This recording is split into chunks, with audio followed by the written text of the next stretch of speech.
Hello സുഹൃത്തുക്കളെ, അപ്പോൾ ചങ്ങായിമാരെ, ഇന്നത്തെ നമ്മളത്തെ വിഷയം കടലാണ്.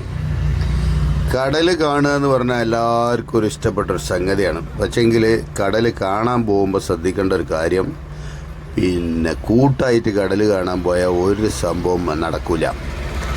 ഒറ്റയ്ക്ക് ഇങ്ങനെ പോയിട്ട് കടലിങ്ങനെ നോക്കിയിരുന്നാൽ കടൽ എന്തൊക്കെയോ നമ്മളോട് പറയുന്ന പോലെ നമ്മൾക്ക് എന്തൊക്കെയോ കടലിനോടും പറയാനുള്ളത് പോലെയാണ്. അങ്ങനെ നോക്കിയിരിക്കുമ്പോഴാണ് കടലിൻ്റെ നീളവും അതിൻ്റെ തിരമാലകളും ആകാശം മുട്ടി നിൽക്കുന്നത് ഇങ്ങനെ കാണുമ്പോൾ ഇതിൻ്റെയൊക്കെ പിന്നിലൊരു സൃഷ്ടാവുണ്ടെന്നുള്ളതിൻ്റെ ശരിക്കുള്ള ബോധം മനുഷ്യന് വരാം. അതിങ്ങനെ അയവിറക്കിക്കൊണ്ട് ആരെ ശല്യമില്ലാതെ അങ്ങനെ ഒറ്റയ്ക്ക് ഇങ്ങനെ കാണണം. അങ്ങനെ ഞാനും തന്നെ ഒറ്റക്കാണ് പോയത്, ആരും കൂട്ടിയിട്ടില്ല. അങ്ങനെ പോയി കുറേ നേരം ഇതൊക്കെ കണ്ടിങ്ങനെ ആസ്വദിച്ചു പോന്നു. അപ്പോൾ ഇത് നമ്മൾ പരപ്പനങ്ങാടിയിലാണ്, പരപ്പനങ്ങാടി ഭാഗത്താണ് ഈ കാഴ്ചകളൊക്കെ ഉള്ളത്. അങ്ങനെ കണ്ട് കുത്തർന്ന് ഇങ്ങനെ നേരം പോയ വിവരം ഞാൻ അറിഞ്ഞില്ല. ഏതായാലും ഒരു സംഭവം തന്നെയാണ്. അപ്പോൾ കടൽ ഇഷ്ടപ്പെടാത്ത ആളുകളൊന്നും ഉണ്ടാവില്ല. അപ്പോൾ കടൽ കാണാൻ കൂട്ടായിട്ട് പോയിട്ട് അവിടെ കുറേ ചാടി മറിഞ്ഞതുകൊണ്ടൊന്നും കടലിനെ ആസ്വദിക്കാൻ പറ്റില്ല.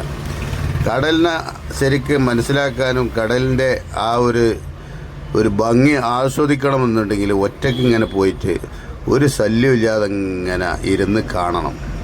പിന്നെ അതുപോലെ തന്നെ കടപ്പുറത്തുള്ള ചാപ്പകളും അവിടുത്തെ ചെറിയ ചെറിയ കൊച്ചു കൊച്ചു വീടുകളും അവിടുത്തെ ഓരോ ഷെഡുകളും അവരെ കടപ്പുറക്കാരെ ഓരോ കൂട്ടായ്മകളും അവരെ ഒന്നിച്ചുള്ള കുറേ ആ ഇരിപ്പിടങ്ങളും അതൊക്കെ ഇങ്ങനെ കാണുമ്പോൾ ഒരു വല്ലാത്തൊരു മനസ്സിനൊരു സുഖം. അപ്പോൾ അതൊക്കെ ഇങ്ങനെ കണ്ട് ഒരുപാട് നേരം ഞാൻ അവിടെ അങ്ങനെ ഇരുന്നു. അങ്ങനെ മീൻ പരപ്പനങ്ങാടി ചാപ്പയാണിത്. ചാപ്പയിൽ കാര്യമായിട്ട് മീനൊന്നും ഈ സമയത്തില്ല. ഏതായാലും മീൻ ഞാൻ അന്വേഷിച്ചപ്പോൾ പറഞ്ഞ് തോണികളൊക്കെ വരാനുണ്ട്, മീനൊക്കെ വരും, അവിടെ ഐസൊക്കെ റെഡിയായി നിൽക്കുകയാണ്. ഏതായാലും മീനൊക്കെ വന്നിട്ട് പോകാം എന്ന് വിചാരിച്ച് കുറേ നേരം ഞാൻ കാത്തുനിന്നെങ്കിലും കൂടിയിട്ട് മീനിൻ്റെ ബോട്ടുകളൊന്നും കരക്കെത്തിയിട്ടില്ല. എന്തായാലും ഈ കാഴ്ചകളൊക്കെ കാണണമെന്നുണ്ടെങ്കിൽ ഞാൻ പറഞ്ഞ മാതിരി നിങ്ങൾ ഒറ്റയ്ക്ക് പോയിട്ട് ഇങ്ങനെ ആസ്വദിച്ച് കാണണം, അപ്പോഴേ ഇത് മനസ്സിലാവുള്ളൂ. അപ്പോൾ നിങ്ങൾക്ക് നേരം കിട്ടുമ്പോൾ ഒന്ന് പോയി നോക്കേണ്ടി.